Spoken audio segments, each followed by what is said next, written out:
So I had to do with my car last week.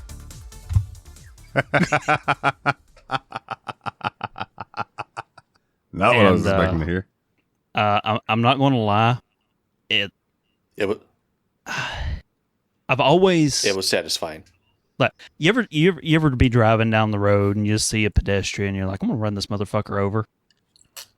But you usually don't go through with it, right? No, of course not. Everyone has this thought, and if you say you don't have this thought, you're a goddamn liar.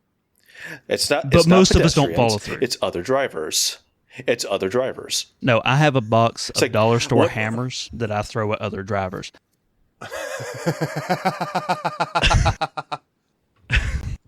I'm sorry, I got distracted by Dalton stretching like blue. Just throw an egg at the windshield because you mix that shit with windshield wiper fluid. That's not coming off. That's only going to make it worse. I don't know if I want to put egg money into someone's car, but nothing like catching a hammer to your windshield when you're driving like an asshole is going to make you like question your life decisions. But yep, we all kind of have this moment where you see somebody walking down the street and you're like, I'm gonna run this motherfucker over. He looks like an asshole. I'll let him live. Like, we all do it. Look at that old lady pulling that shopping cart. I'm gonna run her down. So I did yell at a dude in a wheelchair on the sidewalk one time and told him, no, you're not supposed to ride on the sidewalk. He looked pissed for a minute and he's like, fuck it, you got me. He laughed. I gave him a story. When people cross the road in front of us, my dad will be like, 20 points. So we always just like attach points to it. If like an old lady, I'm like, oh dude, 50 points for the old lady with the walker. That's how we go about that, yeah. So I've always threatened it secretly, always kind of wanted to do it to one degree or another, but I finally went through with it and I hit a guy with my car. And I'll be honest, it couldn't have went better because I hit the most chill motherfucker on the planet with my car.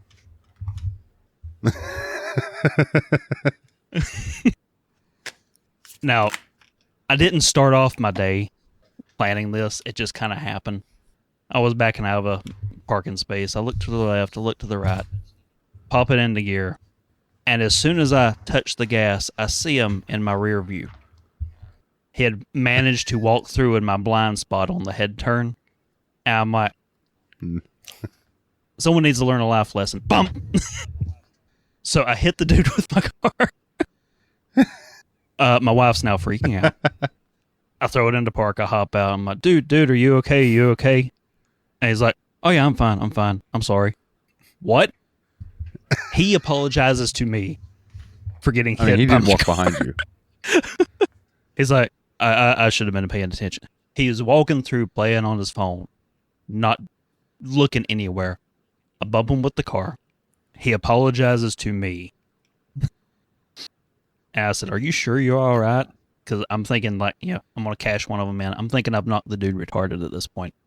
And he's like, no, mate, hey, no harm, no foul. And my wife's like, so we didn't hit you? He's like, oh, no, you definitely hit me. But, yeah, it's my fault. It's my fault. I should have been paying attention. And walks away. So not only did I get to hit a dude with a car, he was sorry for it, and the police weren't involved. So it was like a win-win-win for me. And there's a fourth win. He learned a valuable lesson that day to look the fuck up from your phone when you're walking through a parking lot. Where there's cars that can fucking hit you.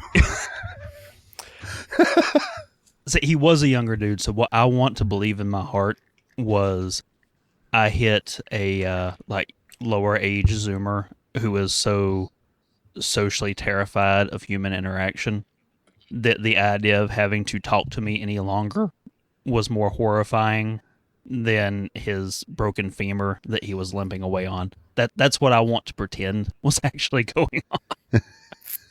It's like, you guys ever seen European Vacation?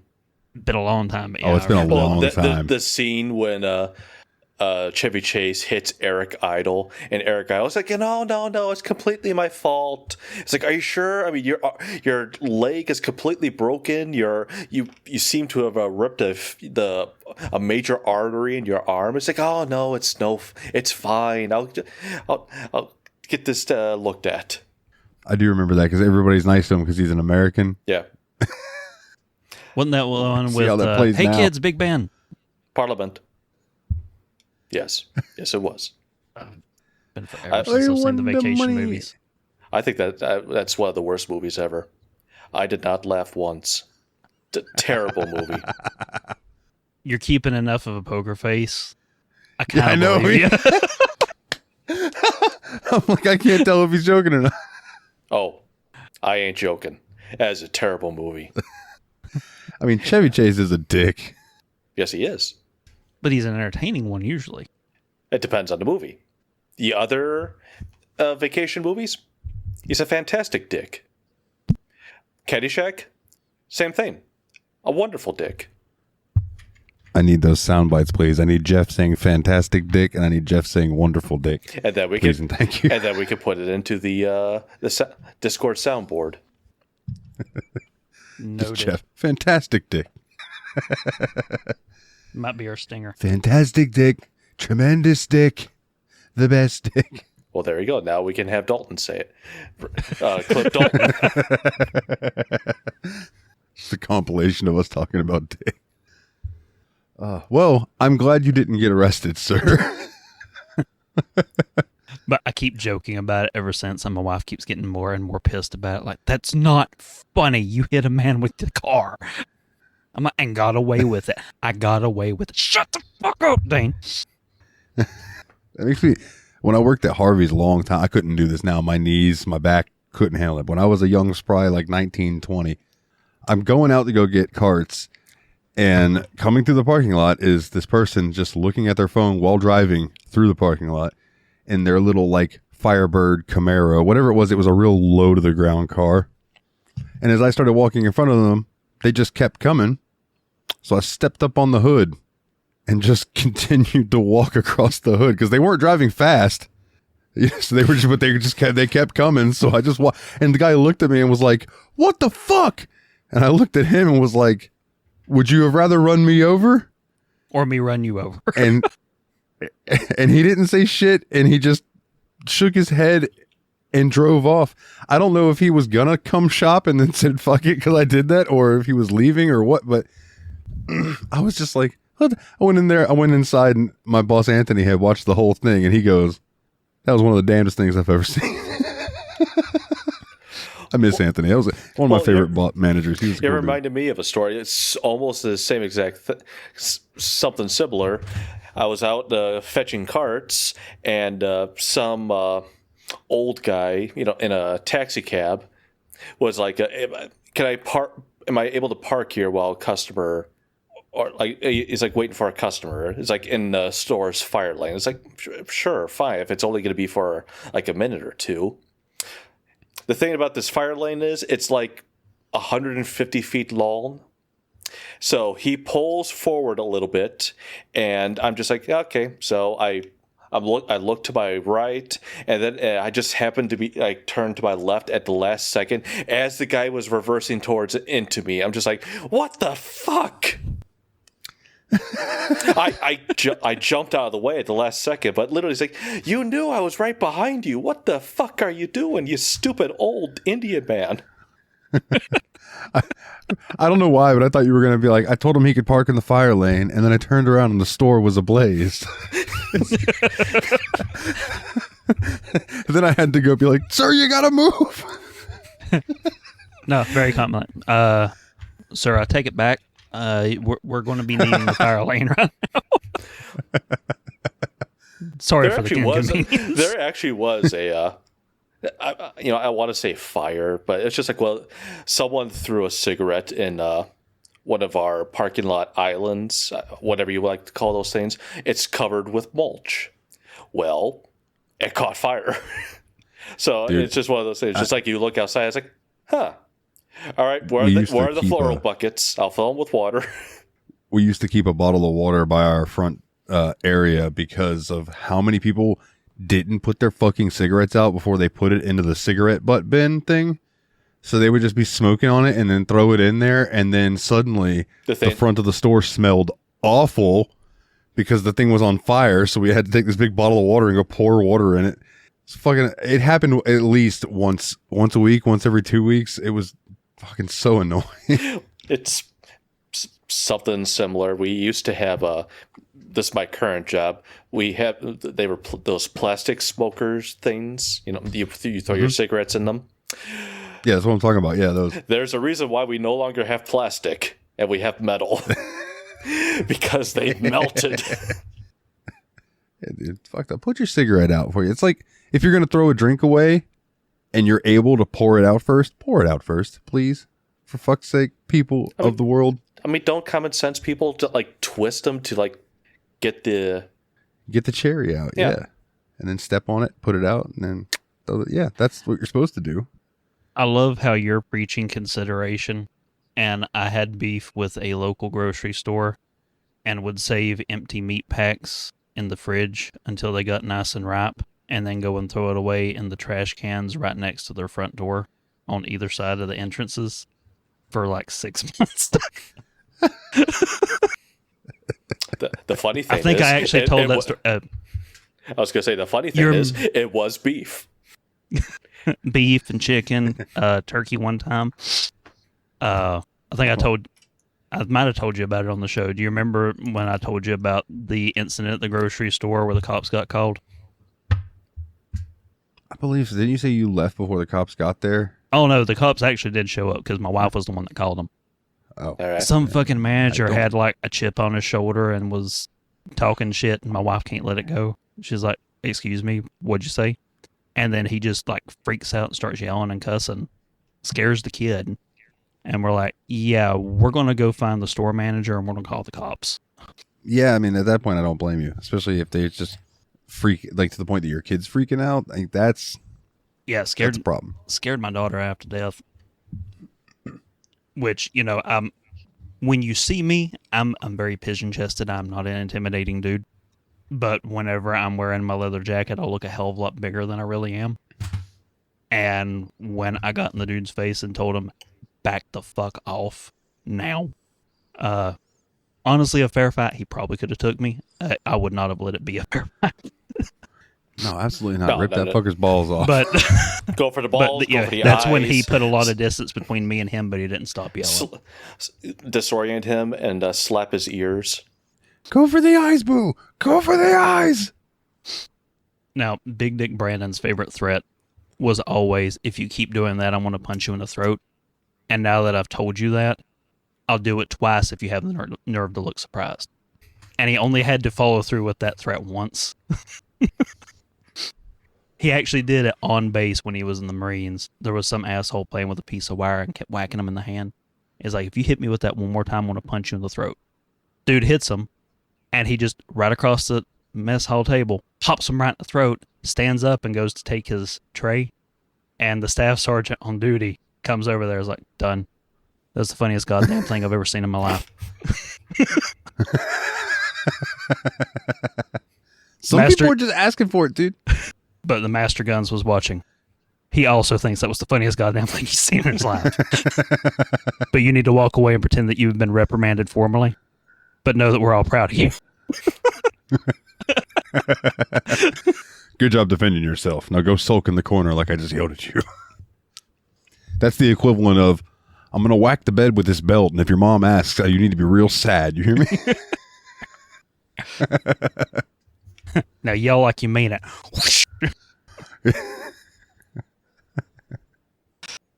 There were no idle threats in my family. If I was told I was getting a belt, I got the belt. If I was told to get the soap, or get the soap, usually it depends on the soap. And I have to tell you, liquid soap is the worst one. Just referring to his time in prison. Oh, yeah, liquid. Oh, yeah. You just can't get rid of it. Yeah. That taste, that... Thinking about it now is making me be like, ugh. And that car mechanic soap, you know, that real tough on grease one. Lava. Tough acting, tenactin. Boom! We always use tough lava. acting ticket. Lava soap, pretty much, yeah. Dude, sidebar. We have to watch that Madden movie, boys. We have to see Nicolas Cage as John Madden. Like, we have to. You're making it seem like that this is going to be the worst thing in the world. I'm excited. No, I this. think that movie's going to be fantastic. I think it's going to be absolutely. I just can't picture Nick Cage as Madden, but I'm so thrilled that Nick Cage is Madden. Like, I really am. Well, could you have imagined Nick Cage ever doing a movie where he doesn't talk? It ends up being one of the best movies he's ever done. It's fair enough. That movie just proved that he's really good with facials. I mean, we have to remind ourselves he has an Oscar, so he has fooled enough people to think that he is a good actor. It would be really funny to do one of those like parody videos or something where it's like have Nick Cage doing something ridiculous and have it come across the bottom of the screen. This man is an award-winning Oscar winner. You know, I'm He's amazed like- they didn't have that as a joke at some point during The Unbearable Burden of Massive Talent, where he plays himself. You know what they should do? They should do a remake of being John Malkovich, being Nicolas Cage. Oh, man. That might be too good of a thing. Everything It's just after a bunch that of would Nicolas just Cages acting together. Nicholas. Literally, If it's they like did that, they I'm would the have to Nicholas. have John Malkovich in it, and he get to be Nicolas Cage. Or you know what? They should if they ever go to the Gary Vault, all the Garys would be played by Nicolas Cage. Yes. Gary. Gary.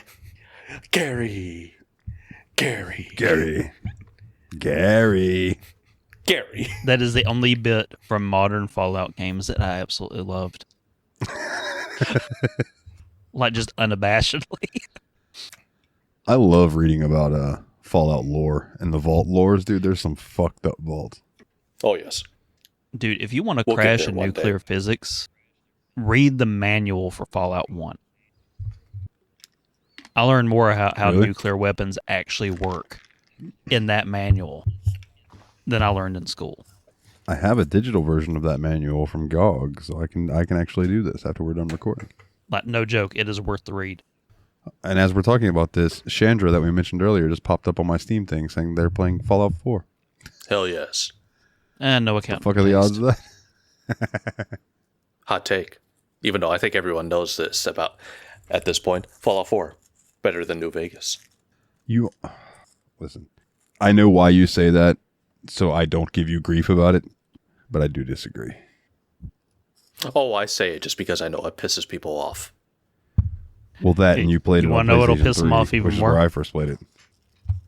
New Vegas was the first Fallout game I ever owned, and the only one I've never tried. Obsidian did an objectively good job with it. Like, honestly, I think that they did better than what Bethesda did with 3, but that's just me. I like 3 better. Well, functionally, Just it's because all the world lore. itself- 3 was less buggy. Also, I think Bethesda 3 title has that the holds that better record. DLCs. Now, I am going to throw this out there. Windows was mostly stable, and then they bought Bethesda. I'm not saying Bethesda's the reason that Microsoft Windows continues to get shittier and shittier and crashier, but it is an odd correlation. It does make sense. I remember when I started at the dispensary I work at, one of the higher up dudes came in and was introducing himself to him, and he's like, "So I'm sure you've seen the quirks with our system. Are you a gamer?" I'm like, "Yeah." He goes, "Cool, man. Our system runs on like Bethesda code, right?" And I went, "Oh." He's like, "Yeah, so it works, but it doesn't take much for just catastrophic error." But you can mod the hell out of it. That's what I was wondering. It's like, so it works, but you installed a few too many mods. Yeah. Quick computer nerd stuff. We have, all of our computers that we run off of are just straight up computers, and we're, ringing people up on them, yada, yada, yada. We've got this one register 5, that is stupid fucking slow. Like, really slow. So the other day, I'm bored. There's no customers in there. So I open up the files and I go and look. And I looked at it and I looked over at Hannah. I said, "Can I look at your computer really quick?" And I looked at hers. Then I went and looked at another one. So most of our computers have like 120 gigabytes, like total for room. And like maybe a little more than half is taken up by like, Windows and other processing things that it needs for what we do. The one that's really slow has 56 gigs total size, and 55 and a half are taken up. That's a lot of porn. So this thing is running on 400 megabytes free at all times. That'll do it. And I'm like, that's probably why this thing is slow as dirt. It's like, I'm like, why did go in and disable? And apparently, it's file. one of the older ones. You know how to do that?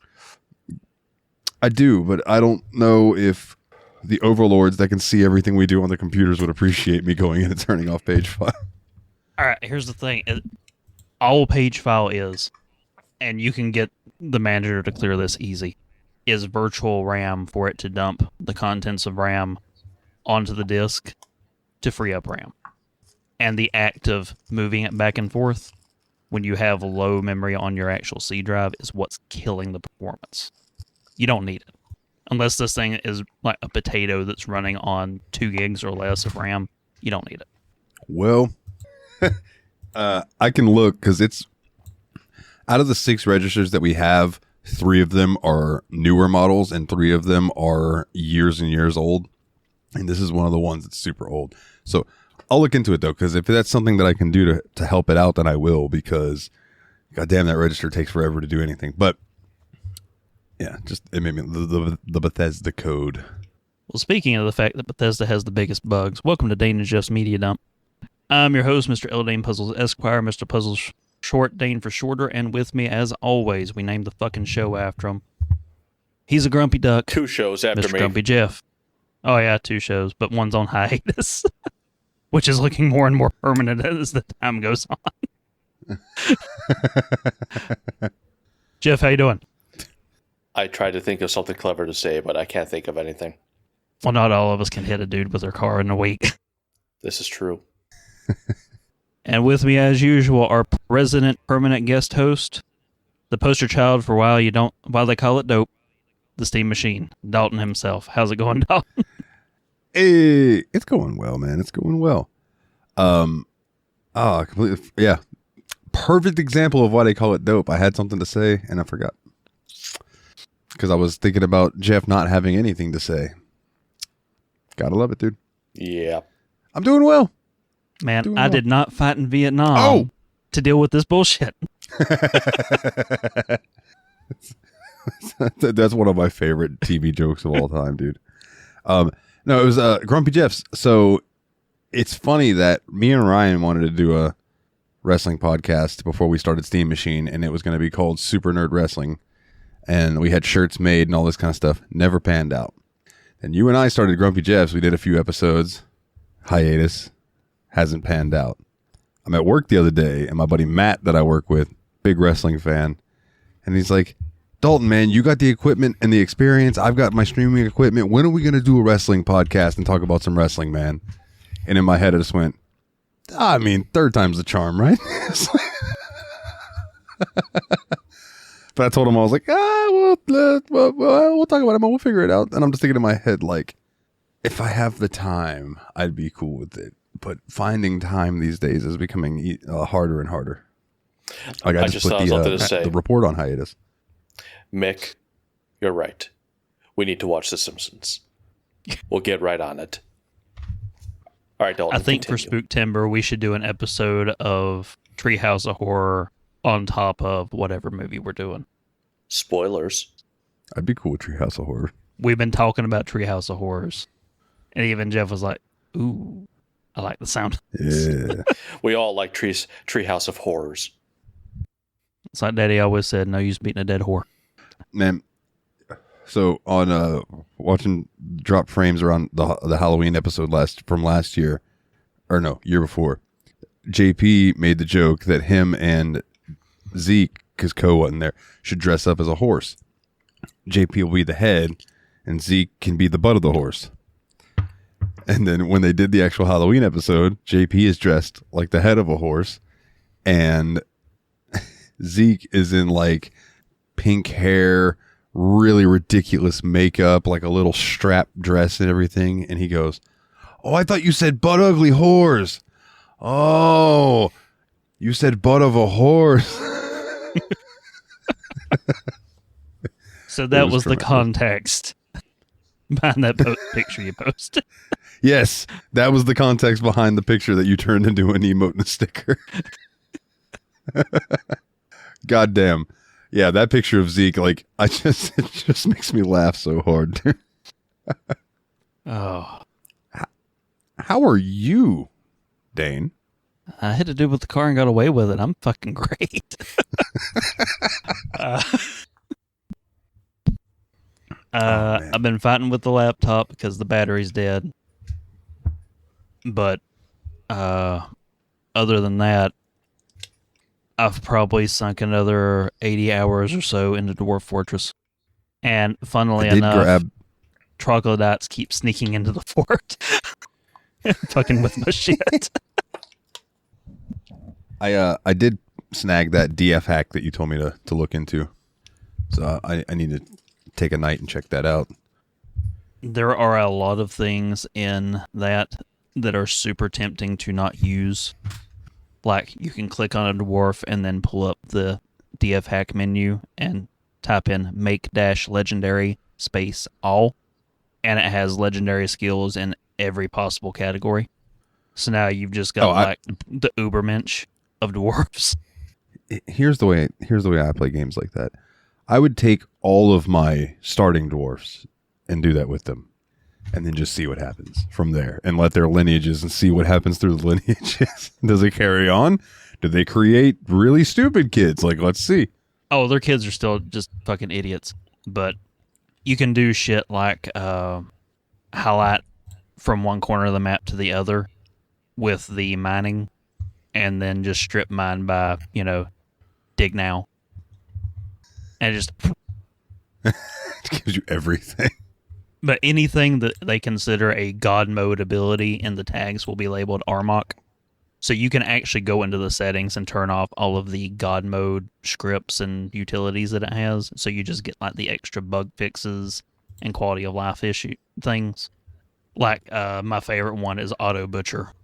So instead of having to micromanage, all right, kill these bulls, these cows, and keep those for breeding so that we can have some leather and some meat, it will automatically keep the breeding pairs that you specify. And it's got a built-in thing called gaydar because animals can be homosexual as well. So if you want to have breeding pairs, it will filter out and butcher the gays, which is a sentence I never thought would be coming out of my mouth in a positive tone. But you can't do it to the dwarves. I mean, hey, if they're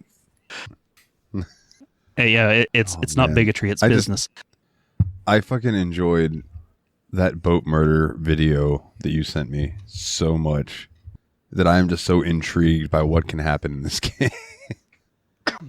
Well, see, right now I'm working with building a pump stack to pump lava up from the lowest levels to the top of the fortress so that I can have a boat murdered style lava trap to just unleash on my enemies.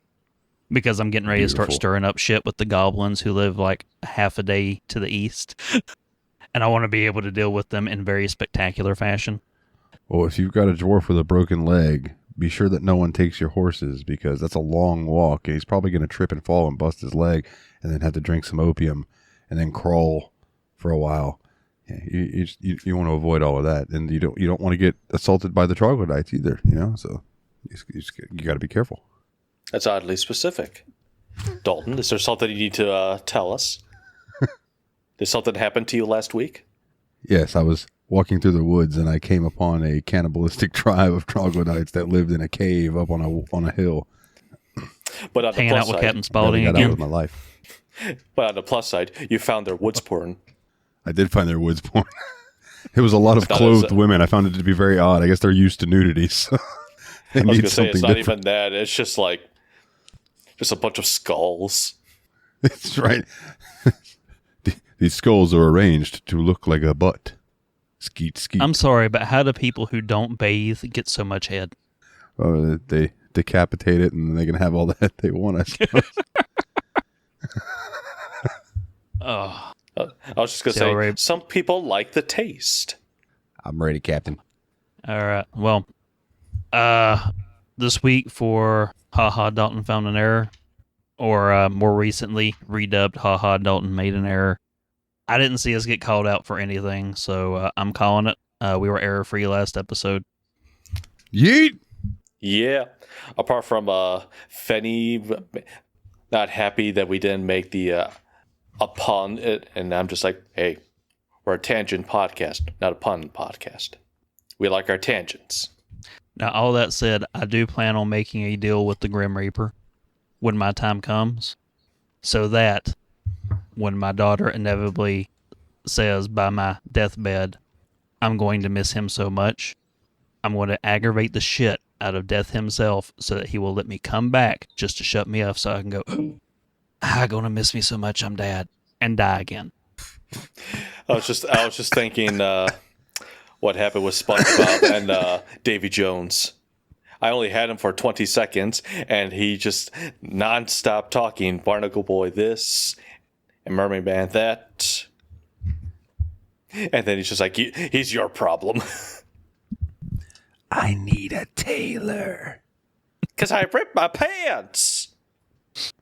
Fun fact, I used to have a pair of SpongeBob boxers where it was him from the Ripped His Pants episode, wrapped around one leg, and on the other it said the lines like, oops, like I ripped my pants, and then on the ass again. And I was wearing those when I lost my virginity. I was trying to sabotage myself. It did not work. You made someone very hot. I think the exact line was, did you really wear SpongeBob boxers for this? Damn right. I said, yeah. It's called confidence. Oh. So I guess that brings us to what we fished out of the media dumpster for this week. And we watched, courtesy of Dalton's pick for the first video of WrestleFest, Bone Tomahawk. Oh, yeah. And before we get into why you did this to us, Dalton, I will do my mandatory internet article blurb, courtesy of themoviedb.org, as per usual. With a user score of 69%. Nice. Bone Tomahawk, 2015. During a shootout in a saloon, Sheriff Hunt injures a suspicious stranger. The doctor's assistant, wife of the local foreman, tends to in prison. That night, the town is attacked and they both disappear. Only the arrow of a cannibal tribe is found. Hunt and a few of his men go in search of the prisoner and the foreman's wife. So my first thought, I thought for sure David Arquette was going to have a bigger role in this. Also, I was so surprised like, to see him. I was like, is that David Arquette? And I'm now just finding out that his friend, Buddy, that was Sid Haig. Oh, that was my immediate. Yeah, Captain Spaulding. My first thing was, is that fucking David Arquette? And then it shows them like, is that fucking Sid Haig? I had that conversation with Kana. I was like, fucking really? Wow. Starting off strong. So, Well, Dalton, certainly started this was off your strong pick. with Why the did you do that immediate- to us? Yes. Tell us. Okay. So, I first heard about this movie from one Dave from Tadpog. Same. Him talking about it. Same. With experience. And grade. then he Shout out podcast. and I were we were DMing talking about it one time, and I just decided to download it and check it out. But I downloaded it and never watched it. I just had it, and I was always wondering and looking for an excuse to watch it. And when I was going to choose Orange County, and then it was revealed to me that this is WrestleFest, and I was like, "Oh, okay. Well, I'll postpone Orange County then, and we'll do something else." And I was looking through the list of movies, and I saw Bone Tomahawk, and I went, "Motherfucker, what a better time to watch it!"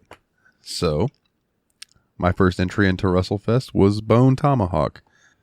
6 degrees of Kevin Bacon from Dave. Guys, Kurt Russell can grow a hell of a old-timey mustache. No fucking joke. Yeah, he's got a great beard in this. That was one of my thoughts. I had so much beard envy. Yeah, me too. No, my beard's not even like his. I want to be able to grow one like that, but I'm forbidden. But yeah, no, saying I've never seen this movie either. I just know that from listening to that one podcast, which was like 10 years ago or something like that. It's like, yeah, this is supposed to be like a very grotesque movie. I'll tell you one thing that I didn't realize, and I guess it's either the makeup or that this movie just happened years after. What's the dude's name? Chicory? The assistant deputy? Yeah.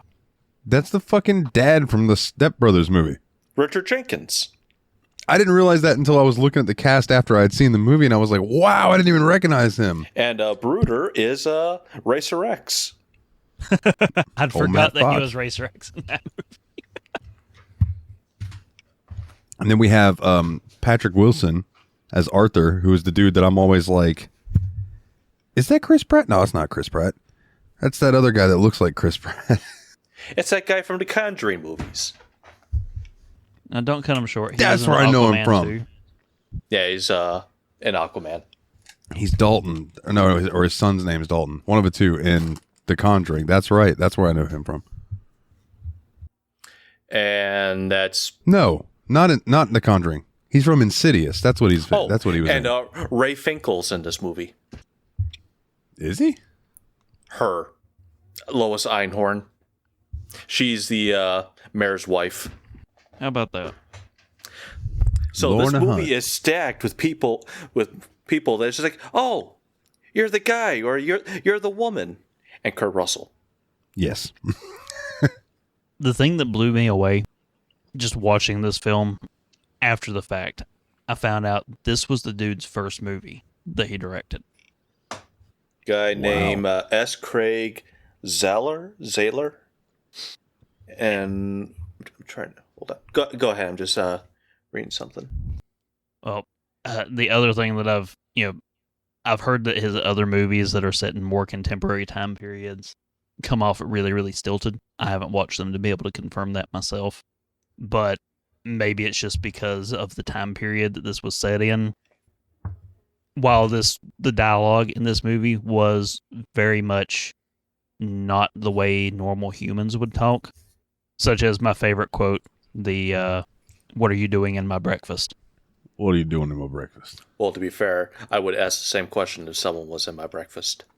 Also, if I'm reading this correctly, this is an adaptation of this director's novel called Wraiths of the Broken Land. So he wrote the movie and he wrote the book. Wraiths of the Broken Land. Gotta look that up. You're talking about the "What are you doing in my breakfast?" line. This line had a line to me that really I thought was a powerful line in it, and it's at the end of the movie, and it's when the sheriff is looking at the deputy sheriff, and he says, "Tell my wife, or say goodbye to my wife, and I'll say hello to yours." And I was just like, God damn, what a line, dude. And Kurt Russell delivered it so beautifully.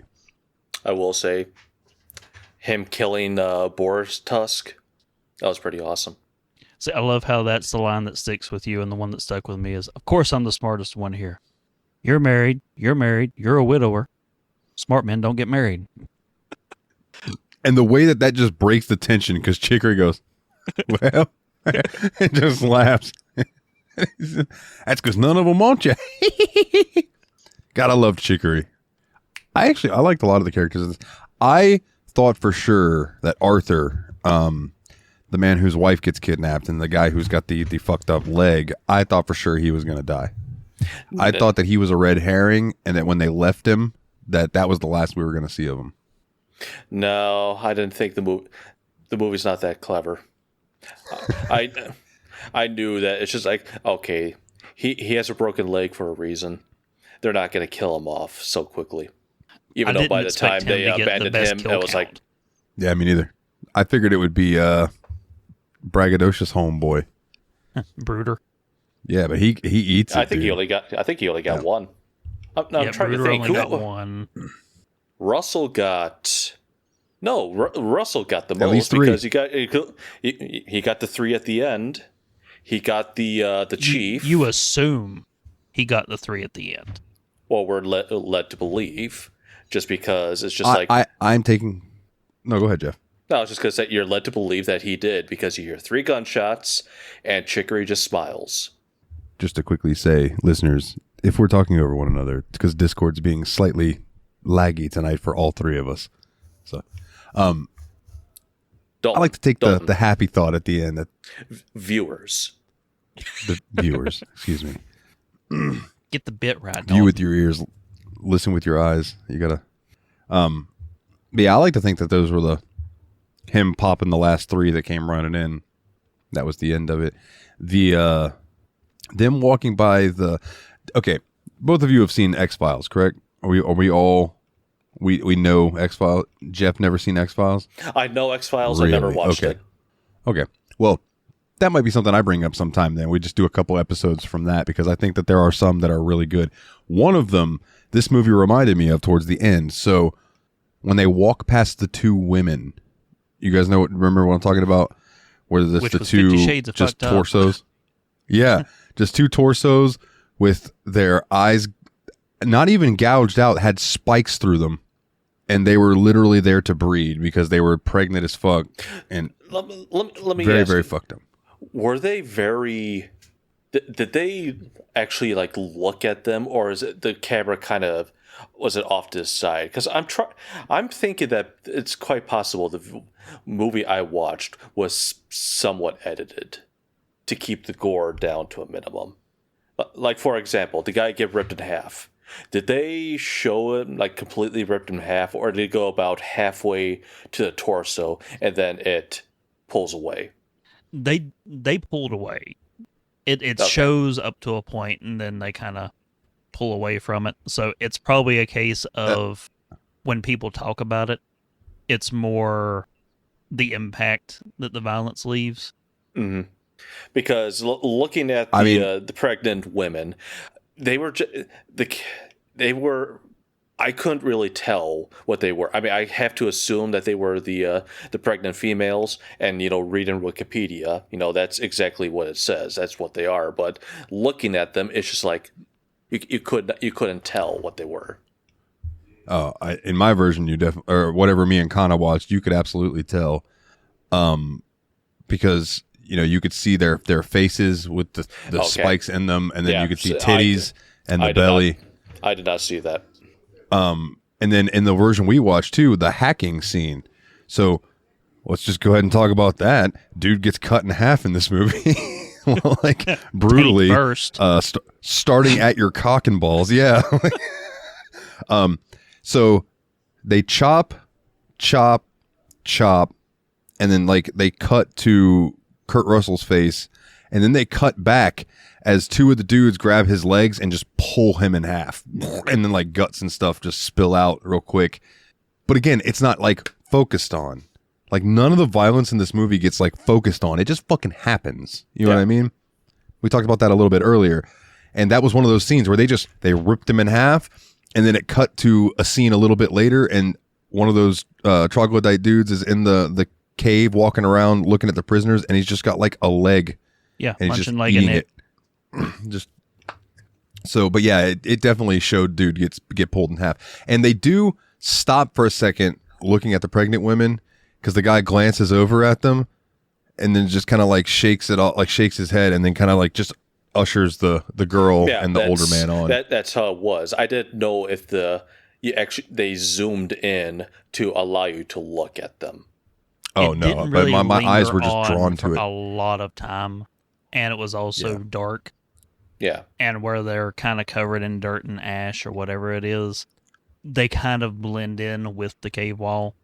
So the deep, and it's probably to aid in the practical effect of making them look like quadruple amputees.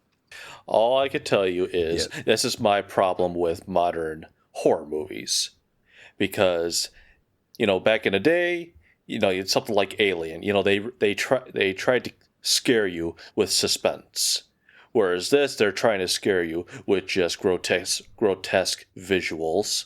And even the guy getting ripped in half, I didn't react. I'm just watching and literally my mind is just going, wow, that's pretty good practical effects. The same thing we were talking about for like 3 hours with The Thing. It's like, man, practical effects, it just doesn't have the same appeal as computer generated. I think you said that backwards. Did I? Yeah, I think you did too. Or no. Strike that, reverse it. Correct, yeah. I was just like, why are you guys just staring at me? You're right. Computer generated doesn't have the same appeal as practical effects. Yeah, there you go. But the reason I brought that up is that there's an episode of X-Files that only got played like on TV, I think once, because it was incredibly fucked up and they didn't show it on TV anymore, right? And it's the Peacocks or the Peabodys. I think it's the Peacock family. And it's about this family of inbreds who, it's these 3 brothers, and they have sex with their mother to try to have children to be birthed to continue the family line.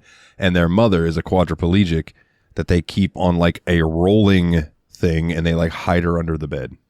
And it's a real fucked up episode. It's a real fucked up episode. Sounds like a family episode to me. Yeah, for kids. Yeah, it's one that you sit down and watch with the kids. Yeah, for sure. Wincest. You start talking about it, it's just like, oh, that kind of sounds like a wrong turn. Oh, there was no quadriplegic mother. It's just a bunch of resurrecting inbreds. So, back to the taint chop scene for a second. Yeah, please. Let's talk more about that. Let's talk about the taint. Well, I mean, look, anyone who recognizes the title Bone Tomahawk and clicks on this, we all know this is what they want to hear. Yeah, this is what they're looking for. Yep. So, our entire marriage, my wife has thought that she likes horror movies.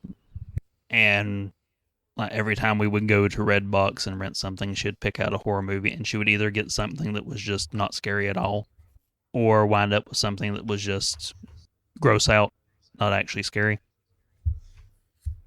So I told her, look, this is a Western movie, takes a hard left at Albuquerque, but it's near the end of the movie. And she was checked out for most of this film, playing on her phone. It just wasn't grabbing her, wasn't her style. Until they make it to the cave and it's enter troglodytes. When they drag the dude out of the cage and they strip him naked, I hear my wife perk up. She's like, what? And, they're having this really human, like, I'm not trying to say my wife was excited. Oh, we're going to get to see Wang. It was just very abrupt, and she's like, what? What's going, what? I don't like where this is going. I think she was afraid they were start playing banjo music or something. But, he's having this really human moment, trying to get his affairs in order very quickly with the sheriff, because he knows I'm about to die. Nothing I can do to stop it. And where like a shitty movie, everybody would be screaming, no, no, no. This would go down. Someone would throw up. Another person might shit themselves or something. I don't know. But then they assume him into the position. Ass up, feet two. Well, before even that, they scalped him first. He scalps. Oh, He's yeah. Scalped first. Yeah, they scalp him. Dude, Gag him with the scalp. Yeah, dude. Fuck. Fucking hell. At this point, my wife was like, what? And then they flip him upside down and start hacking him in the taint. At the taint. And she's like, why are they starting with the taint? I'm done. I'm going to bed. And my wife noped out for the last half hour. Got up, went the fuck to bed. She's like, I'm done. I'm done. You have fun with this. And when the movie was over, honestly, I went back to the chat logs and I could actually see your and Kana's conversation. And I'm like, okay, that's when this happened. And that's when this happened. Yeah. A lot of Jesus fucking Christ. I mentioned I was watching this movie in another Discord, and it's just like, hey, let me know when you get to the scene. And of course, it's been like it's like 10 years since I listened to that episode. It's like, what episode? It's like, oh, I'm at the scene. Yeah. Suddenly you're like, oh, this. Okay. All right, let's see where we're going honestly, with this. And the scene's over. I'm just like, okay, that poor taint. I think the worst part was the modest amount of blood trickling down his ass crack as they were hacking into it. Like, they didn't overdo it. It was a very dry movie, in my opinion. But just that the trickle of blood that ran down his ass crack right as they were chopping into the taint. That was the worst part for me. Yeah, even the stable hand after his abdomen gets sliced open, you see him the next morning. Even all the guts that were on the floor, it's just like, I was kind of expecting there to be more. Because you just see a little bit of his small intestines, and that's it. It's like, I was kind of expecting more. They stuck with the realism. You know what I mean? Like, that's the way that I kept looking at it, was like, perfect example, when dude slices homeboy's stomach open and then shoves the thing in his stomach towards the end, the hot bottle Flask. of opioid. The flask, yeah. The flask, thank you. When he cuts him, it's not slow and deliberate. He just goes, slip, and he is sliced the fuck open, and some blood starts leaking down, and then he just peels it open and shoves that thing in there. If this would have been like a horror movie, he'd have sliced him, and there'd have been a big spurt of blood that covered the guy. And it's like, no, dude, this was just like, slip, flip, flip, done. And like, that's how it would go. You know what I mean? I don't know. I really fucking liked that about this movie. A lot. Which I think made it more uncomfortable because I cringed worse with the flask in the open wound scene than I did with the taint chopping. Yeah. There was a few things that, like, anytime homeboy with the fucked up leg fell over and like rolled down the hill, I cringed hard at that more than I did the dude getting chopped in half. It's good sound design in this movie. Another, oh yeah, I would agree with that. There was another scene that was just quick when Bruder gets his hand chopped off. That is such a quick fucking moment, because like they get attacked. There's a lot going on. Bruder gets hit with like an arrow, or he gets hit with something, and he falls down and he lays his arm out, and it just does a quick cut to his hand as an axe comes flying in and just gone. And then it cuts back to him, and he just pulls it up real quick, grabs it, and starts crawling away. And it took me like 2 or 3 seconds to realize, oh shit, he just got his hand cut off. Like I really, really liked the way they did that. Who thought that bone tomahawks were that sharp and efficient? For real. And I always assumed that this was just Western movie, hard left at Albuquerque, right? But this movie was violent from the very beginning. Like, this movie opens up with David Arquette slitting a man's throat. Like, uncomfortably takes him a long time to cut a man's throat. Doing it with a 16 arteries. What the fuck were you doing? Well, that's another line. It's like, there are 16 arteries in the throat. You have to cut through them all. You have to do all 16. Thank you, Sid Haig. There ain't no 16 thing there in ain't their 16. neck. My daddy was friends with a man who was a doctor. But yeah, no, I knew this was a Western, and I'm always down for a Western. I love Westerns. It's probably my favorite genre. And I also knew that this was supposed to be like a gore fest, a horror movie, based on the stuff I've heard. So I was like, I've always never been one for gore, but I'm willing to watch it, even though I'm just like, eh. But now in recent years, I'm just like, I'm kind of desensitized by it. Desensitized. My thing with this was, I didn't think any of the violence, or no, the violence was gratuitous. I didn't think any of the gore was gratuitous. No. I think they kept it. This isn't Saw. This isn't Hostel or anything like that. This was, this is just like, I don't know, like, kind of the same thing. You're playing Red Dead Redemption. You shoot a man's head off with a shotgun, and the head literally gets blown off, and you just have a little bit of the stump left. It's kind of like that sort of gore. It's like, oh, okay. It's like one of those. It's like, this is what would happen, so that's why we did it. Yeah. Yeah.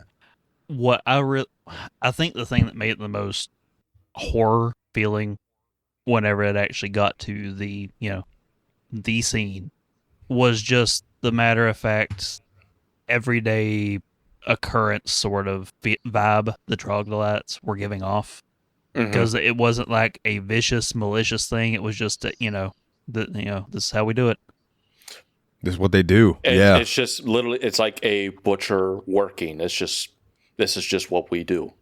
And someone who's being hypercritical might look at that and be like, those motherfuckers don't know how to act. They blew all their budget on the white dude main characters. But yeah, it's like just they're not like getting off on the violence. They're not angry, rageful, crazy, just very matter of fact, like whack, whack, rip. Throw on the barbecue. The only time you see them angry is when they figured out that the two of them have been killed by the poisoned whiskey. That they tricked at the end with the flask. Yeah, and one of the scary things to me too was that being in that situation, you're in that cage. These dudes are doing these things, like you said. This is just another normal day for them. They've caught food and they're going about it. They don't speak your language. There's no reasoning with them. They don't speak at all. They communicate through these screams, like these instruments, bone whistles that they've embedded in their trachea. Yeah, that's actually another thing. Patrick Wilson, he tries to cut one out, and it takes him like 3 minutes movie time of him like trying to cut all the sinews to rip the thing out, because the thing is just like that embedded in there. And I do love crazy. And I do love the fact that he's looking at it, he tries to clean it off the best he can, but he's just like, yeah, fuck it. And he will blow into it, and the thing is still covered in blood.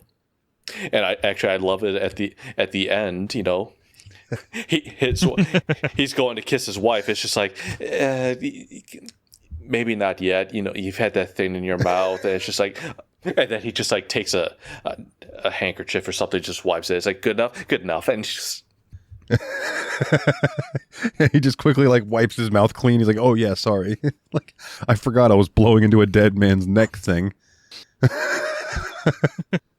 Oh, so I got a couple questions for y'all about the movie. So we touched on it a little bit earlier. I kind of want to get everyone's thorough opinion.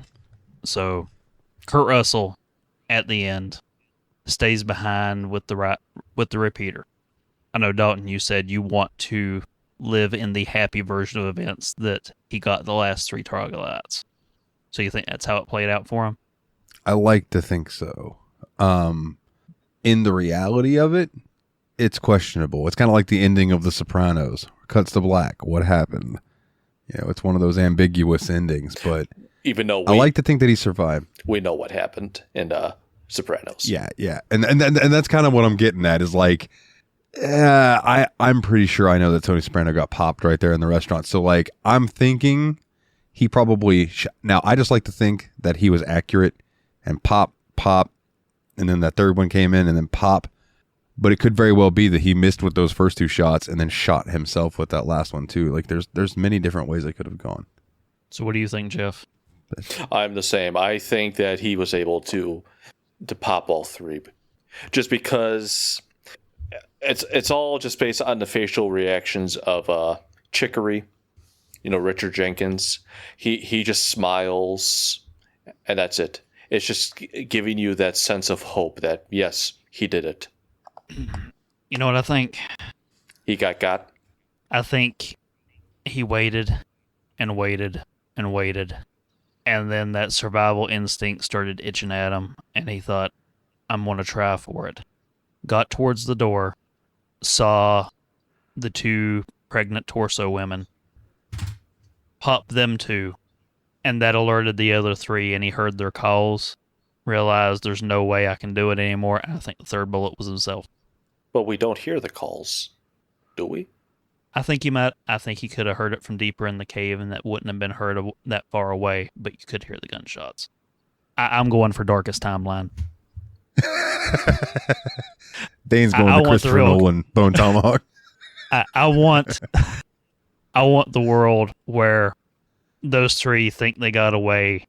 He threw down his rock, and the first night they camp out, they get taint chopped because they didn't get far enough away. Just that town just gets massacred. Now it's a ghost town. And what they didn't tell you, it was actually called Roanoke. They were in Virginia. Yeah, that's a history joke for all you people out there viewing this. Hey, you like that better, Jeff? They're viewing it? Yeah, there you go. There you go. I'm getting it. Well, you're talking that, and I'm just remembering I woke up and started driving in the middle of a foggy day, and that's when I sent the pictures. Like, shit, I woke up in Silent Hill. Yeah, you watched Bone Tomahawk and woke up in Silent Hill. No, this was before I watched Bone Tomahawk. Oh, okay. Got in the car, turned on the radio, was static on every station. Oh. I will say, I think there is a ghost in my home just because I was in bed last night, and it was about 9 o'clock or so. And I just, I'm on YouTube, and all of a sudden I just started seeing some crazy lights going on in my living room. I was like, what the fuck is going on? And then I started hearing sounds. Like, my damn TV turned down by itself. Mine does that sometimes. They're smart here. TVs, man. They're weird. They're here. So, second question for you. Yes. And we discussed this before the episode actually started. So, y'all have had time to mull it over. Is this movie racist? I didn't put any thought because into it. Because a bunch of YouTubers all had their hot take of this movie is racist, actually. And I just wanted to get y'all's opinion and get it out on the record. I didn't put any thought into it, and even an hour and a half has gone by, I still haven't put any thought into it. Because if you're saying that this is racist, then you're calling the Native American professor racist. Because he's the one who coined the term troglodyte. Indians can be racist. Your description of why it's racist just it didn't make any sense to me, because as we discussed earlier, this is the 1890s. If everybody just got along hunky dory, that'd be a little weird, right? It would stand out as an odd thing. It would be, what's the word for it? There's a word for it and I can't think of it, but it would not be historically accurate if everybody there was completely, open-minded and all that stuff.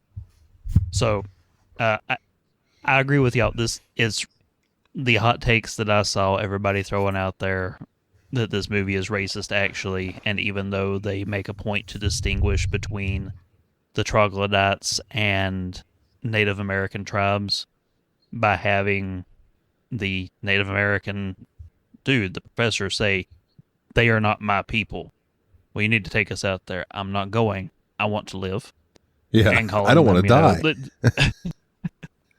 So, he is drawing a very strong distinction. These things almost have a supernatural aura about them, to the point that, maybe they're not really human. I think all of the excuses that I saw anybody bring up are completely moot points, and it's people who are, baiting for clicks. Yes. The one, in my opinion, true instance of subtle racism in the film, though, was actually performed by the troglodytes. Where they don't eat black people? They capture the whites, but the one black dude they cross, they kill him. If they went to KFC, they would order the chicken breast. That's what I'm getting at. Yeah, they want the white meat. And I think they even make a comment about that in the movie, where they're like, why didn't they take him? And the Indian guy says that, they don't eat black people. And then fucking Chicory's old white ass is like, Well, is it because they think they're poisonous or something? My goodness, dude. But yeah, so it's almost like this movie is self-aware. Yeah. It knew the time and place that it was taking part in. Like I said, it would be really strange if you did this movie and everybody got along hunky-dory, because that's just not how it was then.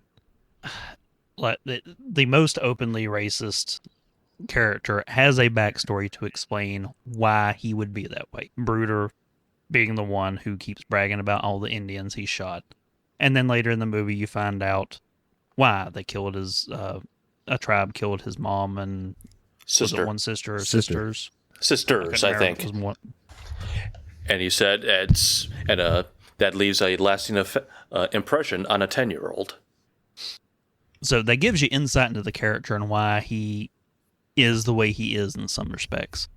But I think the most impressive thing was when their horses get stolen and he's like, no, my horse would not allow one of them non-whites to get on it. And, Kurt Russell's like, so what, you trained her in bigotry? And then come to find out his horse did not. His horse, and it's laying everything. Has to go. That was a sad scene, dude. Like, but it also showed some levity's not the word I'm looking for. But like him and Chicory had just been at each other's throats. And then the man has to go and kill his horse. And when he comes walking back over, Chicory is very much like, she was a wonderful steed. I'm sorry for your loss type thing. Like, you know what I mean? It was like they were still men about that. It provided just a little bit of heart. Yeah. Despite all the constant bickering, there was a degree of camaraderie being out there together, knowing these are the only people that I can rely on, and having I let them use the German themselves. I did have a little chuckle when Arthur, the guy with the broken leg, is just like, you guys get some rest. I'm going to keep going. I'll catch up with you. So you see him, he's walking through the night. He goes into the morning, and all of a sudden you just hear, hey, O'Dryer, how you doing? He only made it like 100 yards. Yeah, he hadn't made it very far. But as it built up over the movie, they finally they might not have liked each other, but I felt like they had built a modicum of respect for one another. Like when he lets him use his German spyglass finally, and then being like, "Yo, can the sheriff use it?" And he gets to use it too. And that was actually another funny moment as well, because it's just like, I don't know which valley it is. Here, use the German, and you just hear Chicory is just like, oh my god, and you're just like, what? It's like, the clarity on this thing is amazing. Yeah, it's like one of the few jokes in the whole movie. Well, I think they knew they had shit was just about to start going down. So I was like, okay, this is one last moment of humor before it's like, okay, time to take that left at Albuquerque. Because let's be honest, there's this movie is over 2 hours long, and an hour of that movie is them traveling to the valley. So they save all the horror, kind of like what they did with Event Horizon. They saved it for the end. And that's my biggest problem with this movie. They call it horror when it isn't. They just call it horror so they can use the excuse for all these, for all the gore. I think it's really meant to be a genre flip. Kind of like in the original Predator movie, where it starts off with your typical 80s action tropes and then flips to a slasher flick. I don't even call They that just movie saved that switch for much further in. I don't even call that movie horror. That's a action suspense thriller. I don't consider this horror. I just thought it was gritty realism. I definitely will say a strong suspense. Because, throughout the entire movie, you're just thinking, okay, when are these things going to show up? What are they just hunting them the entire time or whatever? It's just like, nope, they're in our valley. And really, it's all David Arquette's fault. Yeah. Him and Sid Haig. Him and Sid Haig. They crossed their burial ground. I believe too that this was one of the last movies that Sid Haig did, because this was 2016 and he died in 2019, so there couldn't have been too terribly many after that. I'm sure he did a bunch because he was a B movie actor, but he did 9 more movies. 3 of them were posthumous. Posthumous, yes. I mean, one was 2022, the other one was 2023. Okay, yeah, that would put it at a few years after he died. But the last movie I think he did before he died was 3 from Hell, and that was the last time he was Captain Spaulding. The zombie flick. Okay. Well, let me clarify. The Rob zombie flick. Yeah. But yeah, I'm overall, man, I'm happy with my pick. I'm glad I finally watched this. I was going to say, overall, gentlemen, what are you thinking? Because overall, I do like this movie. I do think it is a proper good movie. I mean, there might be a couple tedious things that might irk me a little. But overall, no, I think this is a very good movie. You know, obviously, Kurt Russell, he is fantastic in this movie. All the man other is just actors. built for westerns. Yeah, because he's in Tombstone as well, right? That's what I'm trying to think. What other Western movies is he in? Hateful Eight. God damn it. I love that movie. It's my favorite Tarantino movie. I need to see that. I still need to see the extended version, which is like 4 hours long, but they separate it into like 4 different episodes. Well, it makes it a little more digestible for that length. And once again, Kurt Russell has an amazing mustache in that movie. Some might say took he his has role a better a little mustache. bit too serious. Some might say he has a better mustache than Sam Elliott. You know, I've actually been priceless thinking guitar. about that because with the way his facial hair was in Bone Tomahawk, I found myself just wanting to see him shave it down for the full handlebar like Sam Elliott. And then have him and Sam Elliott have a conversation. And just, it'd be mustache versus mustache. Well, just seeing them wiggle, and you're pretty sure that everything's being 80 yard, but you can never prove it. well, there is a possibility because Taylor Sheridan, the guy who did like Yellowstone and all those other movies, he's doing another show with Kurt Russell and Michelle Pfeiffer, and Sam Elliott has always, in some form, makes a small cameo in his shows. So we might get a Russell Elliott conversation. And hopefully Russell has a handlebar mustache. A magnificent beard or mustache. Yes. Yes. Because I know they were both in Tombstone together, but Russell did not have that majestic beard yet. I mean, it was a good looking I'm not mustache, even sure but that was definitely like a cartoony, old timey mustache. I'm not entirely convinced that was a real facial hair on him. Probably, it's possible. I have slept since the last time I watched that though, but in my memory, I'm not sure that was his actual facial hair then. Whereas you can tell it's definitely his now. I'm fine with watching it again, even though I just did like a month ago. Because if it shows up on one of my movie channels, it's like, okay, I'll watch it. So final thoughts. It's not a horror movie, but it's a good movie. I couldn't have said it better Not myself. a horror movie, but it's a good movie. What'd you say, Dalton? I was agreeing. Oh, I fucking closed it. So, I guess that just leaves, what are we going to be doing next for WrestleFest? And Dalton had first pick, and I guess that puts Jeff up next. So, Jeff, what are you dragging out of the media dumpster for us? Well, gentlemen, I recently saw this movie for the first time last year. And it kind of leads to the origin. It's like, oh, these two are a cute couple. So we are going on the opposite spectrum of genre. We're going into romance comedy. We're going to be watching a little movie called Overboard. I fucking knew it. Overboard. Okay. I don't know of this one. Him and Goldie Hawn. Goldie Hawn. All right. They recently remade this film and gender flipped it because I think they realized they could not make this movie with its current gender roles nowadays. Now I'm intrigued. I know nothing about this, so I'm very interested. It's a cute movie. I enjoyed it a lot. Spoilers. When I was a kid, Overboard and Captain Ron were two of my favorite movies. Captain Ron. Kind of makes you... It's like, wow, Snake Plissken finally got out of escaping the U.S. And now he goes by Ron and travels with Martin Short.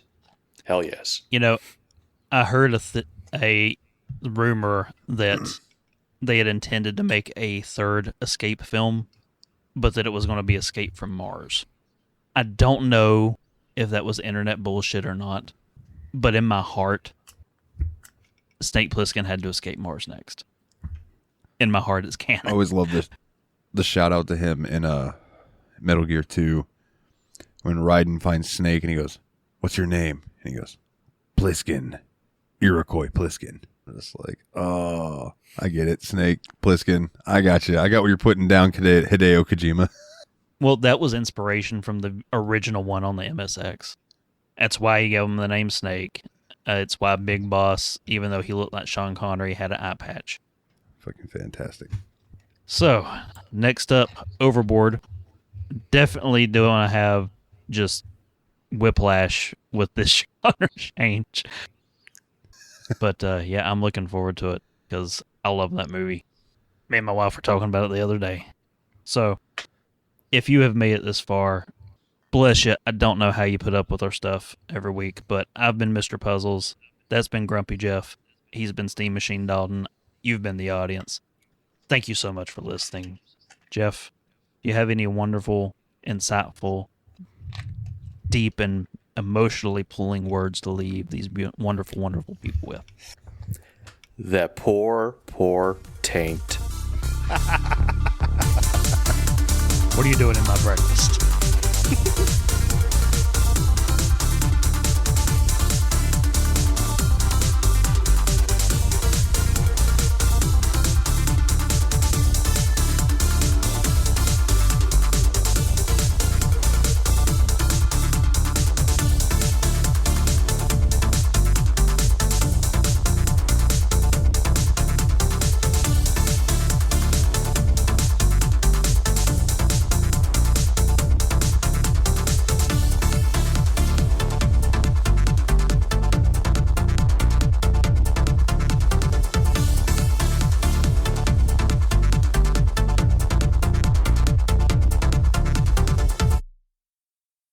What the fuck was up with Chicory and the damn flea circus?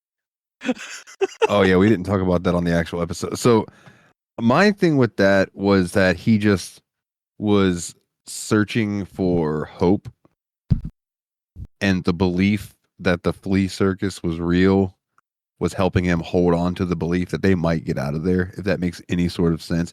And I think that's why the girl lied to him and she was like, most flea circuses are fake, but I've heard that one. Now that one's real. And he was like restored after that. He's like, I knew it. And then she, yes, I knew it. and she winks at Kurt Russell because she's obviously lying. But I mean, Chicory's a simple man. He's not, you know. I just figured his mom took Tylenol while she was pregnant, or whatever the 1890 equivalent of Tylenol was. She had some opium. Opiate. Opium, yeah.